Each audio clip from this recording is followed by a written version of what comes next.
Stephen, welcome to the Diesel Podcast. I'm excited to have you on. I know we met a really long time ago, and Mhm. Diesel. I've always been a fan of your shop and the things that the builds that you guys have done. They're really cool, and I'm looking forward to chatting with you today about them. But welcome to your first time on the Diesel Podcast.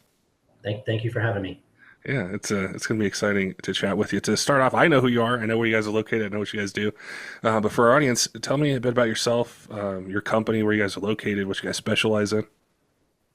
Um, my name is Steven. I started my own business back in 2007, and we were branded as Khaos Customs. And we originally started doing muscle car stuff, restoration stuff. I personally got into diesels in 2009 when I bought a 4BT X Frito-Lay chip truck, um, and hauled that up from Vancouver, Washington, all the way back to Edmonton, Alberta, here where I am, and swapped that four-cylinder Cummins into my 94 Dakota.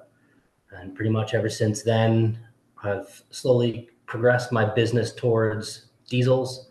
And we moved locations 4 years ago and rebranded from Khaos Customs to Khaos Diesel. And now just focus on diesel trucks 100%. But we've definitely had a lot of fun through the years doing different projects and playing with diesels and doing all kinds of fun stuff. So I definitely want to get to chatting with you a bit about that 4BT and the Dakota because I've never talked about 4BTs on the podcast. So I'm going to definitely pick your brain on that side. But to step back for a second to the company being Khaos Customs and more on the muscle car side to diesel, what spurred that change? Was it your personal interest in it? Was it a combination of your interest in the market? What what uh, what really spurred it? so it was a personal interest that got me into diesels. With that four-cylinder Cummins swap, that was the first diesel I ever owned. Was basically one we built ourselves. Um, and but I really enjoyed doing the muscle car stuff, doing the performance and restorations. But over, you know, what are we going on? 17, 18 years in business, it took me a long time to realize that it was very hard to make a living doing muscle cars and restorations and performance stuff only. Um, and then when I realized that I could include general repair with diesels, working on trucks, building them, making them faster, whatever, making them better for our clients. That's kind of when the business focus started to shift. And we didn't really fully drop Khaos Customs until 2021. Yeah, 2021 when we moved into a new building, which gave us the opportunity to rebrand and focus solely on diesel trucks. Um, so yeah. It really I think the things with diesels that got me, and a lot of our guests when we talk about it, is the ability that you could have with a 3/4 or 1 ton truck to use it for work or tow something and take the family somewhere. But then you could also double the torque. I mean, you could do Oh double the yeah. power. You could do all these different things where if you did want to take it to Yeah. a test and tune 1 week or on a weekend or go to a dyno or something, make 700 horsepower and still daily drive it. It was Yeah. so, it's like you could have your cake and eat it too almost. Yeah. Well, and what was exciting for me is, I guess, when I got into it, in my opinion, that was the heyday of diesel performance. You know, when we would have events up in Alberta, and our Alberta trucks were setting records. And then the event would move to the States, and the stateside trucks were resetting those. And they'd come back here, and like the competition was just, it was really, really, really strong. But also, those trucks were literally box programmers and turbos and injector mods, right? Like very, very mildly done, and in today's standards, anyways. Yeah. But the amount of fun that we had at that time, I haven't seen that come back to the diesel world again, right? Yeah. Yeah. It's sort there's been it's like the aftermarket side of it has almost been separated between you have like those pre-07 trucks, and you have standalone computers and these, extremely well-built injectors and these turbo 400 swaps and all these things on the racing side. But then on anything kind of newer, especially here in the US, it's been there might be a turbo, that you could put on, and there's emissions tested tuner and things like that, but we're not necessarily seeing those 800, 900 horsepower daily drivers. And then we have the cost of them going so high. Like, I really felt old the other day. I remember being on a Dodge lot like around 2008 or something, or 2007. And it was the first diesel truck I ever bought. And they had a brand new 6.7 and they had a leftover 5.9. And I would say I was dumb, and I picked the 6.7 instead of the 5.9, and I always regret it. But they were like $48,000, maybe $50,000. Yeah. And what do you get now for 50,000? I mean, maybe like Can buy a half ton. yeah, you gotta buy a half ton, and even that's not the highest trim one. So it's definitely kind of changed, but it's really at the heart of, I think, the performance side is what you just described, or like when we hung out years ago at Shy Diesel Extravaganza, there was just tons of trucks. People would drive in there, they'd race them, they'd drive home, and it built up the whole aftermarket side of it. Yeah. And I think Absolutely. Guys were happy to take their, box tuner turbo injector setup that would run 13s in the quarter. And they just wanted to go and be on the track and have a good time, right? yeah. That's what they were after. Hey, Diesel fans, wanted to let you guys know that our friends over at Kershaw Knives have a 40% off MSRP code for you. If you go to kershaw.kaiusa.com, use code TDP2540, you get your 40% off MSRP.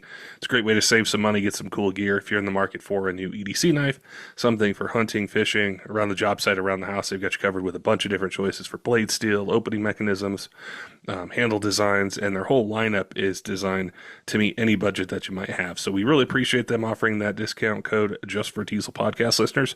So if you're in the market, head on over to kershaw.kaiusa.com, use code TDP2540, and get 40% off MSRP. I wanted to ask you about that 4BT because for years I've heard of there being 4BT swaps. I've heard of, I know there's some parts out there. I don't know a lot about it, but I remember seeing that Dakota that you guys built. Tell me a bit more about that. And then also, like, were you happy with it? What kind of power did it make? There's some of the details surrounding it. Well, that truck's got a pretty long history, pretty good story. So yeah, I'll start at the beginning. So back 2009 with my Dakota, the old 318 gas engine that was in it was getting a little tired, getting a little smoky. And my brother-in-law at the time had just bought a '01 Dodge with pretty low K on it. And that was we did an Edge programmer and an Edge Jammer 2 injectors on it. And then took that for a drive. I'm like, oh, this is pretty cool. So I had no idea that Cummins even made a 4-cylinder version of that engine. And when he told me, he's like, look up these 4BTs. You could put that in your Dakota. And then I started researching it and realized that it's easy, but it's not, right? A lot of the original B series stuff, all bolts to it.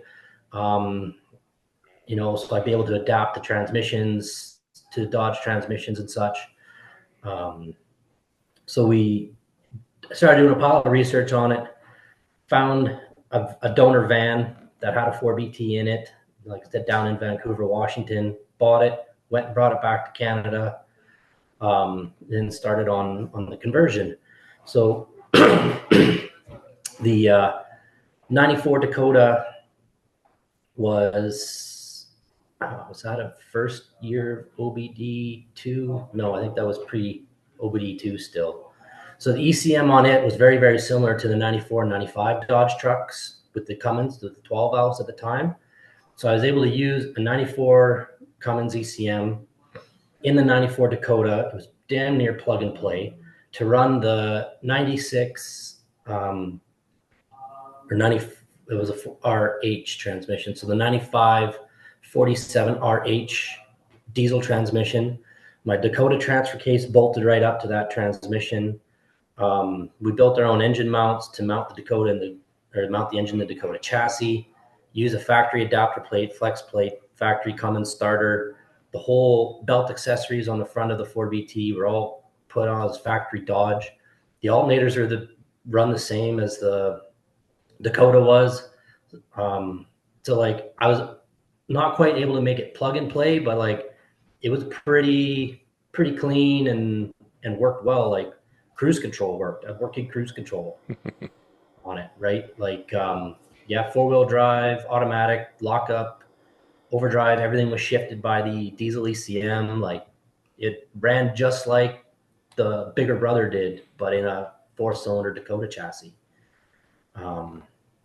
So then that started out as a stock 120 horse rotary pump, VE pump truck that I slowly added power, put injectors in it. First set of injectors I got were the Lucas PODs, Prince of Darkness. Like they were like 4 hole by like, I don't know, 15 or 16th hour or something injector. But that's what the guys were doing back then in the 12 valve world, right? Like Lucas PODs, those are the injectors you wanted on your first gen or whatever. So that 5.9 turbo, single turbo on it. I think it was a 03 turbo, so HE 341. Worked good, made like 175 wheel horse. Had lots of fun with that. Then decided I wanted to twin turbo it. I think that's when I reached out to you for some ATS parts at the time. We got Aurora 3000, 5000 turbos, and then the ATS cast iron adapter turbo hot pipe that went from the 3000 to the 5, Yeah. which fit really good on the Dakota because it was so short and tucked it all up. I kept everything off the firewall. So that was when we twin turboed it with the rotary pump. That was a good jump in power. It pumped it up to about 275 wheel horse on fuel. Then I added some water meth to it, mostly meth, not a lot of water. Started to find the limits of what stock 4BT parts would take at that point. We started to lift the head when we were really spraying it hard with the water meth. Made about 425 wheel horse on water meth. Wow. Like big jump in power. But we lift the head so bad that when the head came down, the fire ring and the gasket, every time the head would lift, the gasket fire ring would push out, and then the O-ring and the head would come down and replant. So when we pulled that head off, you could see like different layers, like look like tree rings on the gasket, where the fire ring kept getting pushed out, and then the head would come down and reseal it again. And so that's when we kind of realized that water methanol injection was maybe not the best idea for that engine. So from there, the truck was still 4-wheel drive at that time. Then I decided to get a P-pumps converted. So Zach Hamilton of Hamilton Diesel had I don't know how many he had. I think it was like a pallet of 4BT P-pumps at the time. I bought one of his. It was a P3000 series, so a little smaller than a 7100. Sent it to Columbus Diesel. They turned it up to pretty rowdy pump. Got that in.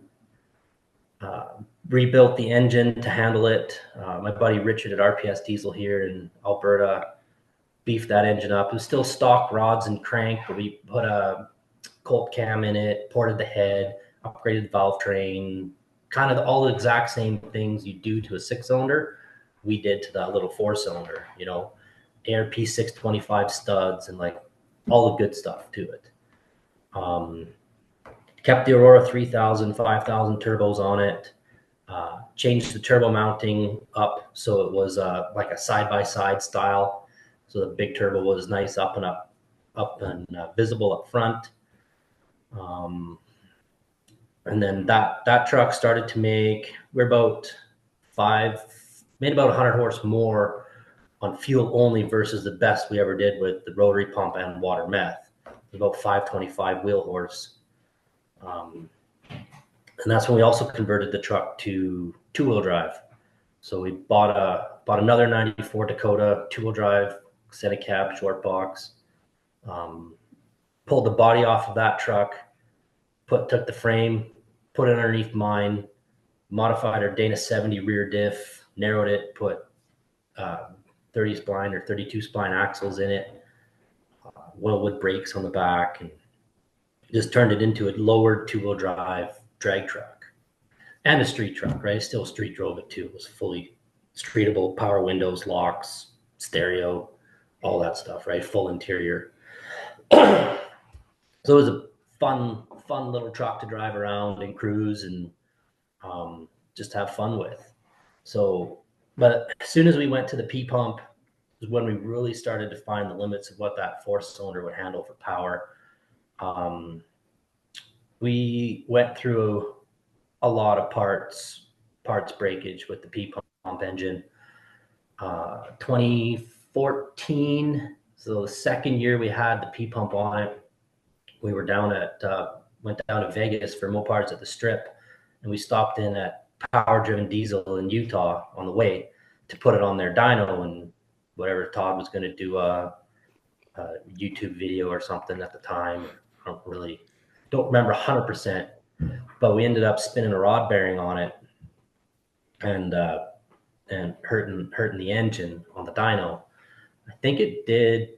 Yeah, it was right there on that 500 wheel horse mark again on their dyno. But so unfortunately that it didn't cut our trip short. We still went to Vegas, had a good time, hauled the truck back home, found a new crank, rebuilt it again,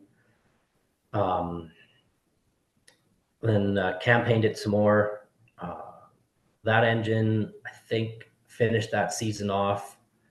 In the next season, we ended up the block. I don't know if we lifted the head or what happened, but we ended up cracking the block at the back frost plug below the head, below the deck surface. So we had to pull that motor out again, rebuild it, find a new block, which 4BT parts are not easy to find, especially in Canada. I think the last block ended up coming from like a water pump. It was an industrial water pump is what I ended up finding as a core to rebuild. And then at that time, the Columbus pump that was on it, the P pump, was fairly touchy to drive. It didn't have really good cold start manners. It was a little smoky. So while we were getting the block redone and that engine refreshed, I sent the pump down to Seth Farrell at Farrell Diesel. He went through it and did the tweaks that he would like to see to the pump. And when we got it back, it was like a completely different truck after we put the Farrell pump in it. Same fuel output, no more CCs than before, but smoother governor setup, idled cleaner, started better, drove nicer, and it made more power. It picked up about 25, 30 horse. So we were about 550 wheel horse on fuel with the Farrell pump. So then we campaigned the trucks, kept racing. We raced it locally, mainly at our local racetrack here. We did some dyno stuff with it, car shows. We did NHRDA as often as we could. When they would come up to Canada, there was Edmonton race and Mission, BC race. I think we had a race in Medicine Hat once in Alberta. Been to Montana for the Big Sky event a couple times with the 4BT and the two-wheel drive setup. Let's see, what else? Where are we? There was, lots of history with that thing, lots of breakage. But it was fun. I don't regret ever doing the 4BT swap, because that whole project and that whole experience kind of built, I don't want to say it built the business to where it is now, but it built me into what I'm enjoying doing currently, right? And has given me a lot of insight into what works and what doesn't, and what holds power and what doesn't, and all that stuff. So Yeah, it was a project that I remember, and it really grabbed my attention because building like a 5.9. It's always been really popular. People have always done it, but when I saw what you guys were doing with like the turbo setups and what it was in and how you made it all work, it was just so different that it grabbed my attention. And to go from 120 horsepower to 550, that's a huge jump in a four-cylinder Yeah. diesel. And I know that swap was I don't know how popular it was, but I know that people would talk about it a lot. And you think of parts availability and cores, like you mentioned, just the difficulty in finding it and then hitting that limit.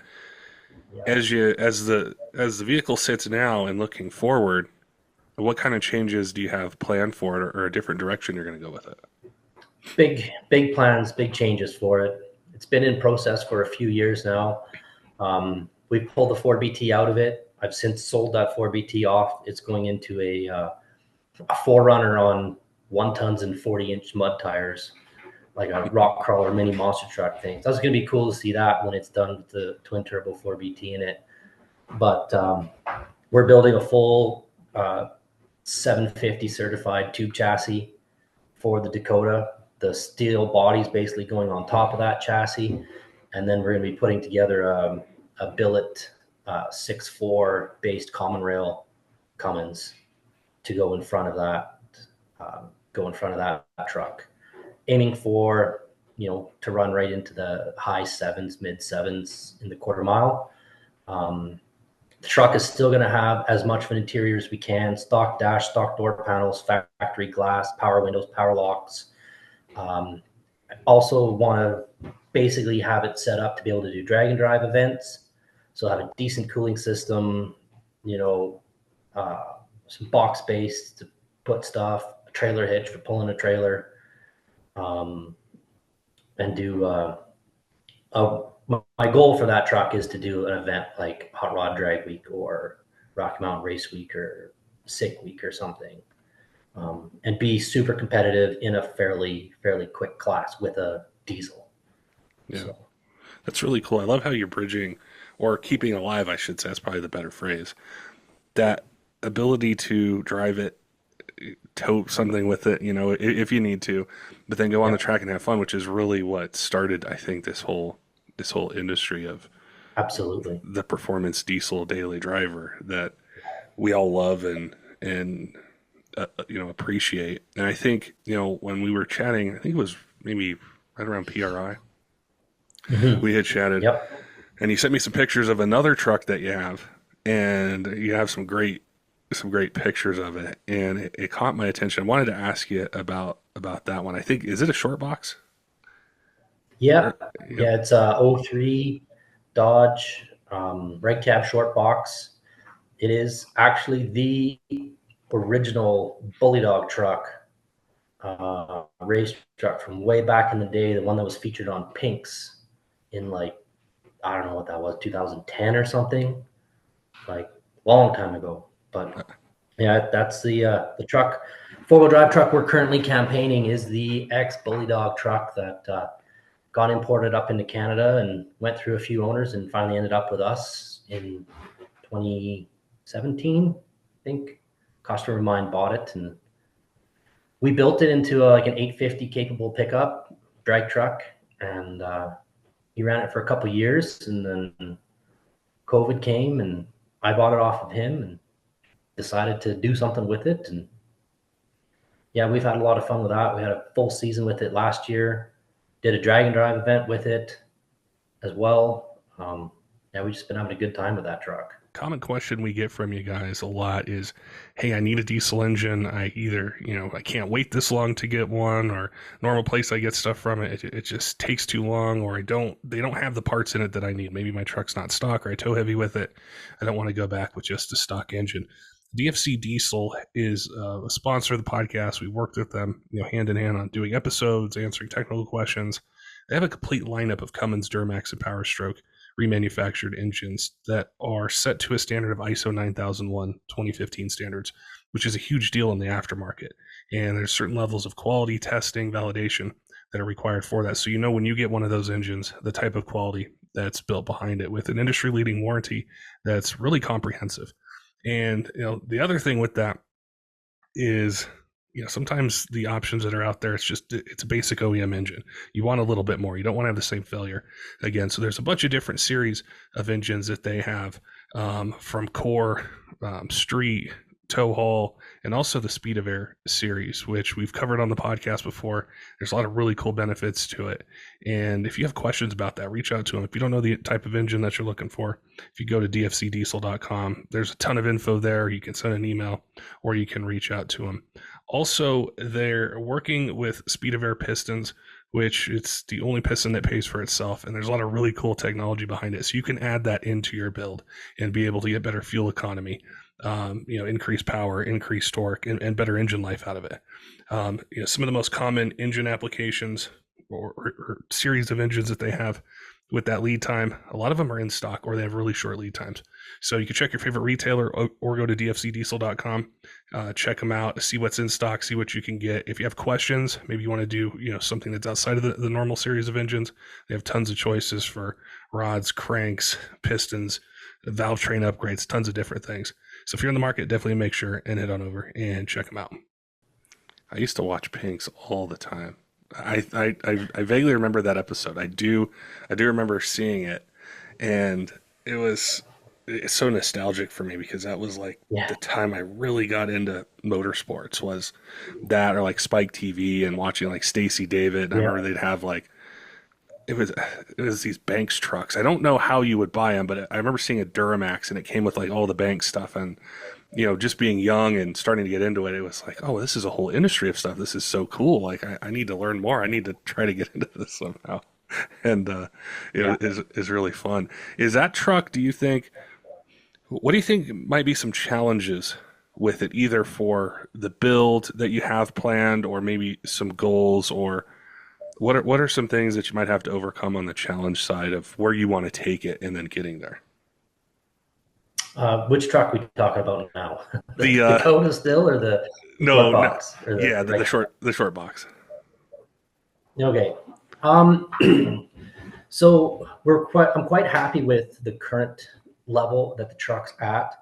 We got more power than we can use on the drag strip.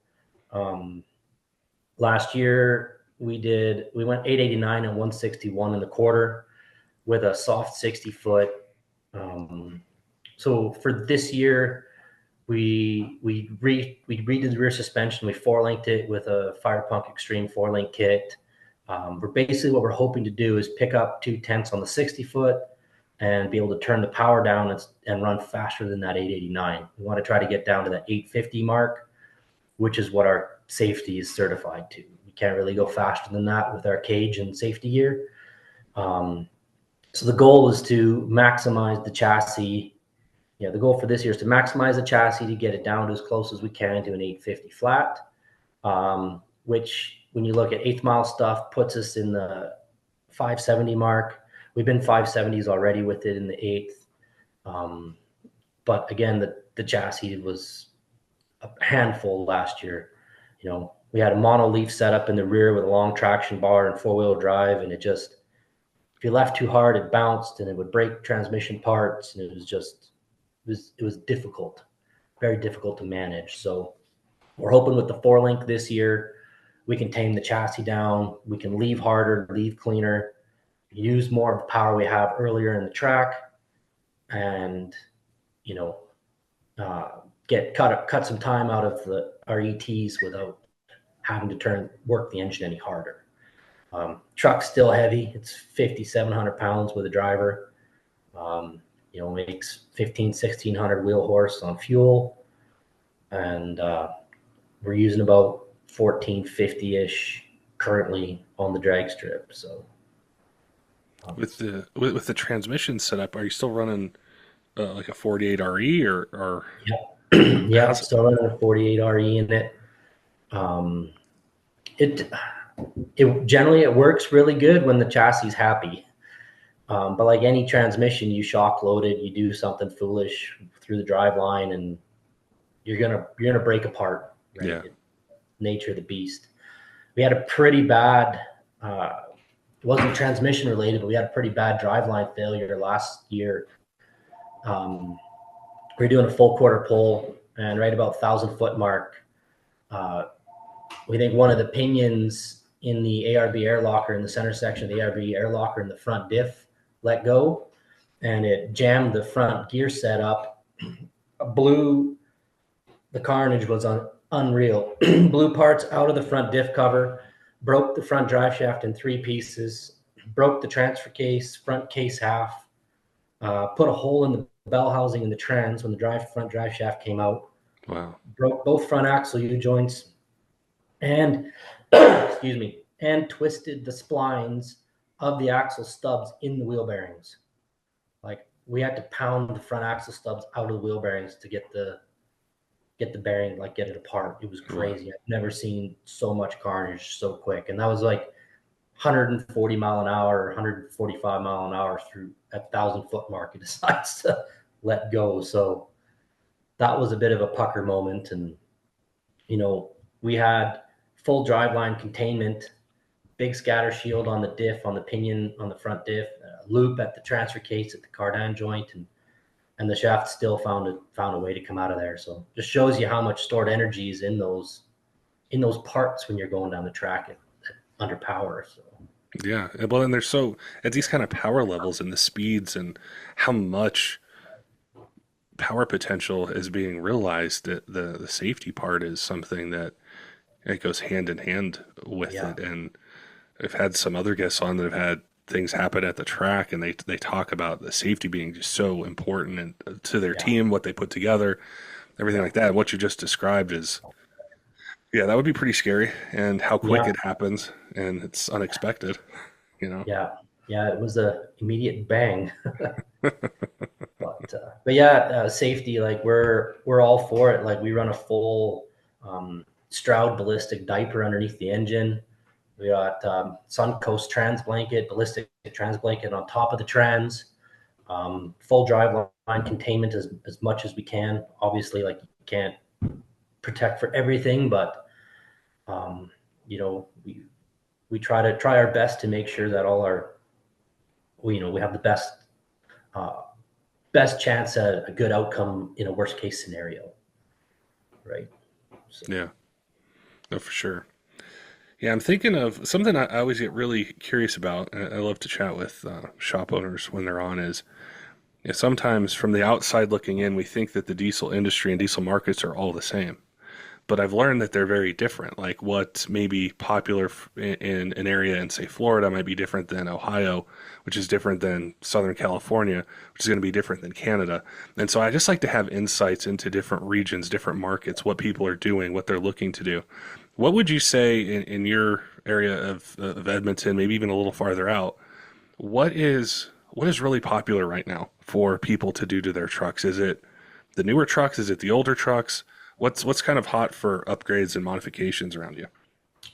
um, we see a good mix of old trucks and new trucks, and a fairly varied mix of modifications. We have lots of customers with, you know, 20 to 30-year-old pickups, and they're keeping them running. They're putting money into small upgrades here. They're maintaining, whatever needs to be done on them.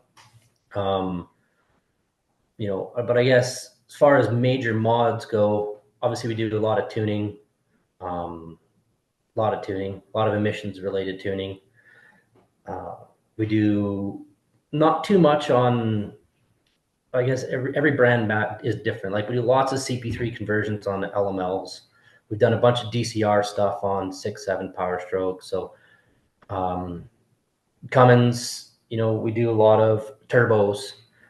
Some guys want a stock turbo, some guys want upgraded turbos, and we, alter the tuning depending on what mods they want. And um, lots of suspension. A lot of our customers drive on, fairly rough terrain, rough roads. So we do a lot of, Carly or Thurin or whatever high quality suspension for those trucks. Um, just trying to whatever each customer is using their vehicle for, we try to make it the best that it can be for them. But yeah, we work on everything from 2024 down to even some of the 1980 diesel stuff, which not too many of those still around. A lot of those have rusted up and died, but the odd 6.5 still comes out of hibernation. You're like, holy smokes, that thing still runs. But, I think it's been really cool to see the aftermarket develop parts to be able for like reliability, like you mentioned the DCR pump or like the CP3 conversions on Yeah, the LMLs, and addressing these kind of major issues that can develop with some of them, yeah, over time. I think, that's kind of a major, maybe a major hesitation or something potentially with like an LML or the 6.7 Power Stroke was if you get into a failure on the injection pump, just the cost that's associated with just fixing it is so high. it's crazy. Yeah, Yeah, and being able to have just a viable alternative like a DCR pump or a CP3 conversion and yeah, just being able to address that is really cool to see how the diesel industry has evolved to be able to meet that level of quality and yeah, then yeah. Fix performance. the manufacturer shortcomings effectively, right? Yeah. Yeah, With like say with these newer trucks is and say parts that are coming onto the market or things that have gotten you excited as that diesel enthusiast who like the do it all truck. Are there some parts that you would say like bang for the buck are just really exciting? They provide a tremendous amount of upside. Maybe it's a turbo kit for a particular truck. Maybe it's the injection pumps. Maybe it's what they can do, once you tune them, or maybe it's a transmission or transmission tuning or something like that. But what has you really excited as a professional in this industry as it pertains to say like trucks within the last 5 to 8 years? oh man, that's a good question. There's just been so much progression in all the brands. Like, um, I guess, I guess it's not just one thing. It's just as a shop owner, it's given me the opportunity. So it doesn't matter what vehicle you bring into me or what truck. You tell me what you want to do with it, and now we have aftermarket options to make that truck do exactly what you want and last as long as possible. Yeah, Whether it is an LML with a CP3 conversion and a lift pump, whether you want an external mounted lift pump like a Fass or an in-tank one like a Fleece, right? Like we have options. So to be able to give those options is probably the biggest thing that makes me excited, period. Not just one specific thing. It's just the whole industry has created options for us shop owners to give our customers the best truck that they can have. yeah.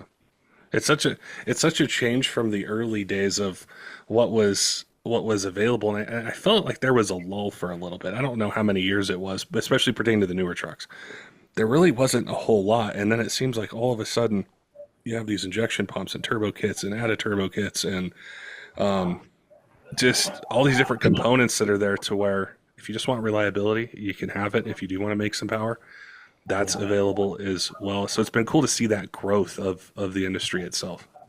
Yeah, I think I know exactly what you mean by a lull, and I think where that don't I can't figure out the exact years, but it was basically the transition from all the diesel parts that we were installing. None of it was emission certified. None of it had EPA stamps, carb stamps, nothing. Yeah. Now look at what's out there. All like the SNS, the Fleece, CP3 conversions, those are all emissions compliant. DCR pump is emissions compliant. There's turbos, modified turbos out there that are emissions compliant. So the aftermarket has realized that they can still produce and build these better components and meet emission standards, so legally be able to sell them. Now they have a whole new customer base, right? So I think it was that lull was that transition time of the aftermarket trying to figure out, well, how are we going to sell these? Oh, wait, we can now certify them. Let's do it. Now look, here everything's certified. We can carry on. I think you're exactly right. I think that's what it was. I don't remember the years either, but it definitely has opened it up, and I think gotten it back to that place that it got us excited way back when. Yeah. Yeah. And I mean, these trucks are great. We think of the power. You know how much it costs to make say a 12 valve, make 500 horsepower, 1,000 foot-pounds of torque. You Yeah. You know, can go buy one on the lot now. yeah, you can just go buy one that's there, Yeah. and you have the technology and the payload and the tow ratings and all the different things Yeah. that these new Yeah. trucks And the have. usability, right? Like The 2015 Ford 6.7 Power Strokes, when Ford came out with that year model with the upgraded turbo, and like those trucks have factory air to water intercooling, and the cylinder heads actually flow air, unlike a Cummins, which is a tractor engine, right? That hot V side, you get a lot of energy into the turbo, so you can fast spooling turbos. Like those trucks on a hot tune would make 600 wheel, which was unheard of, other than the 6.4s, but those would blow up at 600 wheels. So, and you could hook onto a gooseneck and still work that truck at dang near max GVW with a 200 horse tune in it. Like it shows you also what the OEs have put into for manufacturing R&D, right? Like it's crazy what they're making these trucks able to do. Yeah. Yeah, and I think one of the big parts, I love transmissions. I always have. I don't know why. I can't explain it. It's just the part of trucks that I really like is, going from 6 speeds to 10 speeds and now Ram with the 8 speed and Yeah. being able to keep them in an RPM range that's great for towing and daily driving. And that's kind of a whole new frontier as well, where we're probably going to see trucks with DCR pumps and these turbos and tuning and other things. And they're going to start to break 10 speeds. And what's going to be the solution for them? And how are we going to make them hold Yeah. power? And watching that's going to be, Yeah. We're seeing the GM and Ford 10 speeds already having some issues with, mild power increases.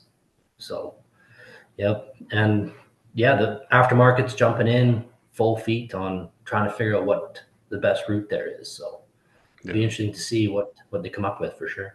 It's a really exciting time overall. I think, we were just talking about newer trucks and the aftermarket supporting them. But then when we look at the older ones, there's a growing market of people buying a 7.3 Power Stroke or a 6 liter or a 5.9 or an Yeah. LB7 or LLY or something like that. And what these companies have learned, and I'm sure the tools that are at your disposal, what's been learned to make these emissions compliant parts and the testing they've done is now going back and making these older injectors and injection pumps and things even more efficient to where they're Yeah. making more Making it all power. better. Yeah, it's cleaner power, it's more efficient power, it's lower EGTs. It's Yeah. really exciting to see the technology flow backwards. Yeah. Yeah, absolutely. And it's funny you mentioned the 6 liter Power Strokes. Like there's almost like a resurgence coming around on those things. Um, Warren Diesel's been working hard on them. Power Driven just had their cylinder head flow test on 6 liter heads, which was a pretty good video to watch. And I'm watching this stuff. I'm like, when was the last time anyone ever thought they'd make more than 450, 500 wheel horse out of a 6 liter? And here they're doing 750 wheel on a mild modded with a VGT turbo still in a factory high pressure oil pump, right? Like it's really cool to see those companies still investing money into the older platforms and actually see what they're capable of doing. Yeah, with today's technology. So it's exciting. Definitely an exciting time to be watching the diesel industry right now. So That the 6 liter's been really interesting for me because I remember a time that people like you couldn't give them away. People would just shy away from it. They did not want it.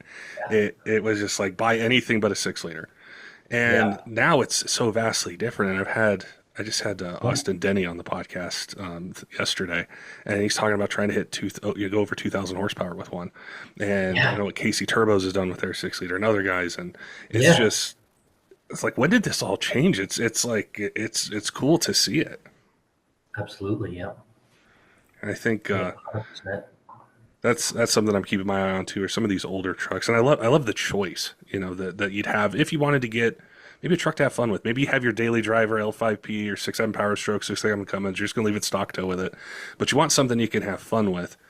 There are so many options. Whether you've got a Cummins, Duramax, or Power Stroke, to be Hmm. able to do it and kind of fit it into a budget you can build with, which I think is awesome. I know shops like yourself, they have access to the parts, you have the knowledge, the experience to be able, to make that happen. I was mentioning before the podcast, we have a lot of listeners in Canada, and they're in the province you're in. And I always like to be able to connect the audience to the guest if they have questions or they want to have work done or they want to maybe talk with you about a 4BT build or building a 48RE or something like that. How can people connect with you guys, ask questions, find you on social media, reach out, get some information? Yeah, so look us up on the web. Where it's we have a website www.chaosdiesel.ca, and that's chaos Khaos. You can find us on Instagram at Chaos Diesel, Facebook Chaos Diesel. You can contact us through there. You can always give us a call as well, and you can reach us through email via the website. All our contact info's out there, easy to get at. So Very cool. It was awesome to catch up with you. It was cool to meet you guys way back in the day at Shy Diesel Extravaganza and help you guys with the turbo kit way yeah, back when. But see your progression with business and then with these builds, and to talk about the 4BT, talk about the new drag truck and options that are out there for truck owners. It was cool to connect with you, Stephen. Keep me updated on both trucks, and yeah, you're always more than welcome to come back on, talk with us about some updates, some performance things, some, just how happy you are with the builds, or maybe you're seeing something with, a particular failure that's out there and a solution, and people need to know about it. So it was great to chat with you, and you're always welcome back on the podcast. Don't forget, Diesel thank you for fans, having make me. It was sure and a head good on time. over to Kershaw.kaiusa.com. Use code TDP2540. It'll get you 40% off MSRP. It's a great way to save some money and get some cool gear if you're in the market for a new EDC knife, something for hunting, fishing, around the job site, around the house. They've got you covered with a bunch of different choices for blade steel, blade shape, different opening mechanisms, handle designs, and their whole lineup's designed to meet any budget that you might have. So if you're in the market, make sure and head on over to Kershaw.kaiusa.com and use code TDP2540 for 40% off MSRP. Also want to give a shout out to some of our Patreon supporters: Tyler Lowe and a 23 Diesel, Cutter Up Rob, Robert, all of other Patreon supporters, all of you who subscribe on YouTube and podcast apps. Follow us on social media. We appreciate all your support here in year 9 of the Diesel Podcast, and look forward to bringing you more of the content that you want to hear in 2025. Till next time, keep the shiny side up.